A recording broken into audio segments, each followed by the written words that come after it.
least be Reggie. You could be like Reggie if you're a regular. I don't know what maybe could be. Maybe baby John Miles.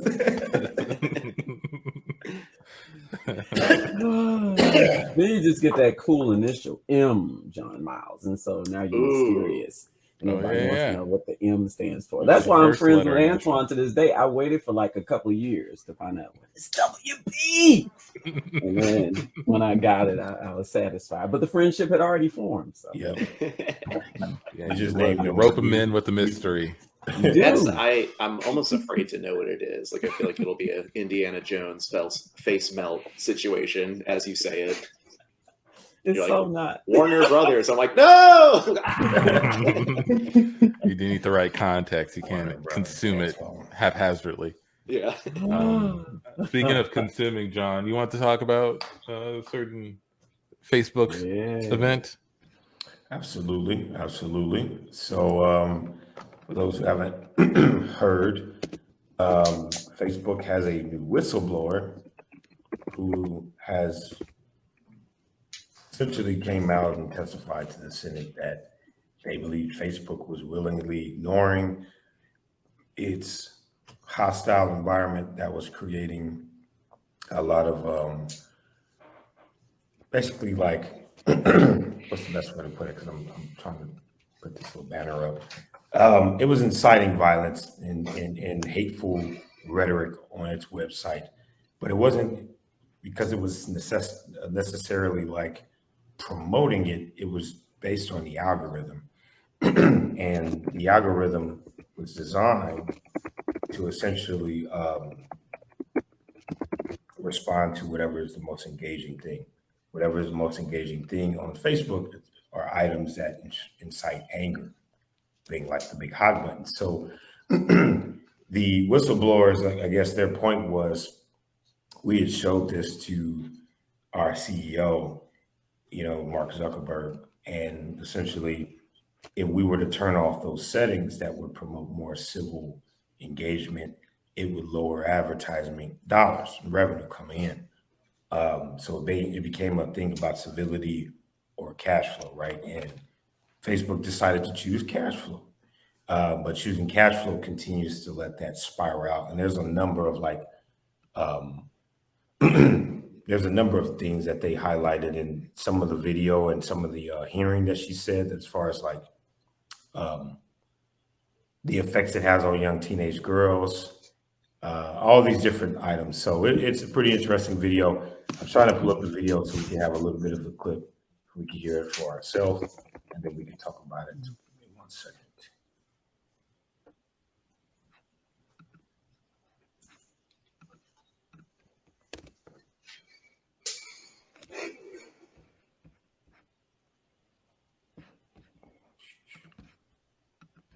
Is it a clip of what she alleges? I mean, what she says happened, or is it like recreated for the? Okay, there we go. Oh, it's the interview. Make sure y'all can hear it. Hold on. Sometimes when you share it, it doesn't bring in the audio. Mm-hmm. I thought maybe they'd have like a dramatic reenactment of yes, some of the stuff that. Oh, the dramatic reenactment. Yeah, we need more dramatic reenactments. God, I'm so mad on Facebook. That should be a major industry. Can we start a company that does dramatic reenactments? I just want to. I feel like. Hey, if you ever wanted to put the improv workforce to work, boy, is that an option. Oh man, that'd be wonderful. Just going up to the Senate. I've got a dramatic reenactment. I mean, everywhere. You're in court. I film these independently and just try to sell them. Yeah, no one's asked me to make these dramatic reenactments. Yeah. All right, so here's a video. I joined Facebook because I think Facebook has the potential to bring out the best in us. But I'm here today because I believe Facebook's products harm children, stoke division, and weaken our democracy. The company's leadership knows how to make Facebook and Instagram safer, but won't make the necessary changes because they have put their astronomical profits before people. Congressional action is needed. They won't solve this crisis without your help. Yesterday, we saw Facebook get taken off the internet. I don't know why it went down, but I know that for more than 5 Facebook hours, got arrested. Facebook wasn't used to deepen divides, destabilize democracies, and make young girls and women feel bad about their bodies. It also means that millions of small businesses weren't able to reach potential customers, and countless photos of new babies weren't joyously celebrated by family and friends around the world. That ain't as I bad as other believe stuff. in the potential of Facebook. We can have Depends social on your media age, man. that connects us without tearing our democracy apart, our democracy, putting our children in danger, and sowing ethnic violence around the world. We can do better. Boom. It's weird to watch a guy. I was looking at the guy in the back with a mask on, and just like to, like he just looks like he's in trouble or something. He's like, oh shit, I haven't It's a said that mash picture of that face. baby to anyone. At all. Yeah, she made a good point. He was the backup dramatic reenactment person. He wasn't quite sure if they were going to get to that scene or what he was there for, but he was ready. Now, Yeah, to do a live dramatic reenactment on the floor. What's your thoughts, though? Yeah, well, I feel like I'm probably speaking from a place of ignorance, but that's fine because I'm cool with it. I don't think it's the stuff that she said about Facebook doesn't surprise me. I'm not necessarily saying it doesn't do those things. I don't know if I need the government to come in and tell Facebook how to be civil. I don't know if the government knows how to be civil. Very true. That's true. Like, who are they thanks bringing to in? Facebook. Thank you, Facebook. Now you have an uncivil government. Go on. I'm sorry. Oh, you're saying Facebook made the government uncivil? So you're saying the government is kind of like that chiropractic doctor that takes you up and supplies you with They're the causes. I will solve your problem by dropping you out of a plane. But yeah, I don't. Yeah, I'm not in quite. But I probably don't use Facebook like the types of people that she's describing. And she makes a lot of comparisons in the video to smoking cigarettes and driving without a seatbelt or seatbelt regulations. And I don't know if it falls into those same categories. But I'd like to hear what you guys think. If I recall correctly, YouTube had to like completely retool their algorithm at one point because they found out that if you left any video on from any corner of YouTube, it would always end on like just some dude in his car like spouting hate speech. Like no matter what happens, it somehow just like found a way to that. Somehow the algorithm just targets these videos. I truly think the algorithm is like this like weird hairy like baby gremlin thing that's just like bring me more hate. Yeah. Give me funny dress picture. Yes. It's like a slimy, smelly, stinky, but there's definitely they told Mark, we got to kill this algorithm. He's like, no, it's my baby. He held his stomach. No. Come on, Mark. What is Ninja Turtles, that Krang thing that's like in that guy's stomach? Yeah, That's what Mark Zuckerberg, he just kind of pulls it out. That's the guy that's the algorithm. That's crazy, man. I know. What do you guys think? Do you guys think that Facebook should be forced to change their algorithm to make it more civil? Yeah, I think they I would say ask them to do it. But forced to wear is the if you force them, then force them to wear is my will be my issue. Who's forcing them to? Who forces them to the point of where, oh yeah, that's okay. Like who's gonna say that? Yeah. But yeah, like ask them like, hey, can you guys make it a little bit nicer? And then just see what they do. Yeah, let try and let it be voluntary first, and see what happens from there. They're gonna give us two care react emojis now, so we can care double for each other. Yeah, we've given the people twice the caring power. Instead of hate.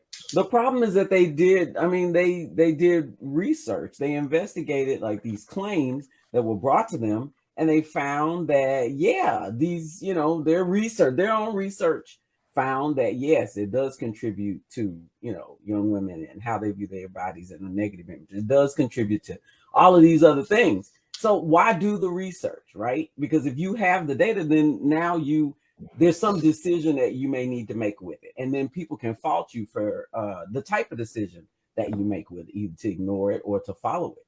So, you know, when people were saying stuff, they should have just been, whatever, who cares about that? Because then you won't have any data, then you don't have anything. But when you do the research and hide it, now you're compelled to do something with it. And now you look. They did the research to see if it was making them money. Probably. Yeah. I mean, they had the research that it was making them money. What's making us money? Oh, these ads. But women. One of the interviews, she states she's going to get a lot of leg room because she did a lot of like CYA. One thing she had in her contract, she was saying, well, not in her contract, but she said she was hired specifically to improve information, like clean up information and misinformation. But when you go down that rabbit hole and you find that, you know, kind of like what Tandy's pointing, shareholders and business owners, their biggest job is to keep the flow of cash coming, right?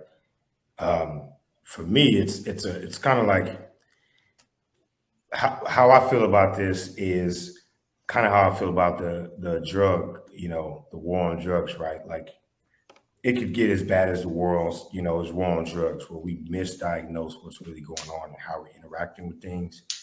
And now we're having the government go in and, you know, start putting people in social media jail or whatever bad situation that is, right? The other side to it is how much of this is personal choice, and just like, should we policing what people decide to put in their bodies, maybe at a certain age, because you could argue, you know, what do you know if you're 12 years old and you want to do heroin? You don't know anything, right? You don't even know what you're losing if you do it, right? But a 20-something-year-old, an 18-year-old, someone who's been through the education and now they're on social media, which is just as addicting, if not more, than some of the drugs that we have, right? It has an impact on people's lives. There's an argument there that maybe some individuals can't handle that much access, right? But I don't know what that means, man. I know, like, we can't take war on drugs approach. That didn't work because people are not going to stop wanting to do social media, or you know, they're going to be, you know, bootlegging social media. Hell, look at what Donald Trump did, man. They kicked people off. He started with some of his followers doubling down on building up and standing up another system. Oh yeah, right. And that Parler, that went pretty well, yes. Yeah, right. So like, let's make a whole social media where we could just do nothing but hate, and they crumbled within like a year. Why did everyone hate it so much? You can't do it without hate, right? But my last point is, I always ask myself, what does this show me about being human? And what I find is kind of like the Tony Montana line: one, never underestimate a person's propensity to be greedy. So shout out to Mark Zuckerberg. That smells like a lot of greed, right? Like I look at Wall Street all the time. Those type of companies, those top 5 companies, are making tens of billions of dollars of cash. So it is not like they're like, where do we find a way to get more money, right? They don't, if you want to call it, right, like healthy company, they're healthy. Nonetheless, there's an argument for choice, right? And, you know, China's another example, right? China, they filter everything. Their government tells you what is yes and no, right? We don't think anybody should be eating ice cream after 6 p.m. They don't do that, but they could do that if they say, studies show if you eat ice cream after 6 p.m., you get diabetes, you end up dying, and we're saving you years on your life, right? They could do that, but that goes back kind of into that war on drugs scenario. So I'm like, I don't know if complete, you know, I don't think the solution should come from the government. I think it should be a partnership. Right. We cut We cut to the principal's office. All right, come on in here. Now, I was okay with you with the pictures of grandchildren and children drawn on the front of your shirt. That worked out just fine. All right. But these hateful messages that you're writing on the back of your shirt, that's got to stop, kid. You got me? I mean, I don't like the 76ers. Now look here. Maybe, John, we let you in this school because your father was a really great football player. When Ned was running plays out there to the team, we won a lot of games. We got a lot of trophies. He wasn't a football player. My dad was. He was a pigeon. He got passed around on the team. That's why I put it on my shirt. That remains to be seen. Now, I'm not going to say anything about the amount of money that you're making. You got enough money to pay off all the school debt and fund several other school boards. But we've got to figure out some kind of way to keep these hateful messages from trafficking through the halls. Now, this ain't China. I'm not trying to silence you or tell you what you can say, but this has got to stop, kid. Just to be clear, there's nothing but government officials in this room and me, right? That's right. We had to bring the government in to the high school to monitor what's happening with this white T-shirt campaign you got going on here. So, well, first of all, I think it's a free country. I think I have the right to hate on anything and anyone I want. I hate y'all suits. The J.C. Penney style suits. Y'all need better. Y'all should be wearing white tees. Maybe y'all would look fresher. But I hate how hot it is and smelly it is in this school in the morning. It smells like feet for no reason. Every morning. We've read the T-shirt, right? It smells like feet. Young man, I hate how Subway, all the food. Young man, the reason that we're here is not because you have opinions. It's because your opinions could possibly have the ability to corrode the structure of the hierarchy of the school. We need to keep things civil. Makes sense? Y'all just want to control us. That's what y'all want to do. We want to keep the peace by force. Mm-hmm. I keep the peace by force, and I want to disrupt the peace by opinions. Okay, and now see, he just said it. He said there he is. He's bucking authority. This is a classical DSM-4 diagnosis of aversion to authority, and you're gonna need to see a psychologist. So we've got a doctor outside on the field. You're going out to the middle of the football field. A good friend of mine. A really good friend on the football field. Yeah, we're gonna will you out there. What's up, kid? I hear your head is real screwed up. Well, we're just flying on the plane straight onto your head, and you're gonna bounce right back into reality, my friend. And scene. And that was the Can't Tell Us Nothing show, everybody. Thank you for tuning in. If you're on Facebook, think about your choices. Thank you for stopping by. Shout out to the people in the chat. Bert, Crystal, Michael. I appreciate it. Lisa, thank you for stopping by, leaving a comment. Ned, thank you so much for hanging out with us. Ned Gayle. Ned Gayle. Improv since the quarantine. I did it with the best rules. Let people know where they can find out more about you and what you do. So I play in a band called Swimwear Department. Oh my gosh, yes. Show coming up on 10/20 that I just drew a flyer for today. Let's see if that registers. Oh, okay, is it backwards? Yeah, okay. Egg Drop Soup. With Egg Drop Soup from LA. And it's going to be at Pachinko Hut, which is the backyard of Continental Club. It's going to be a real blast. So I play in a band called Swimwear Department.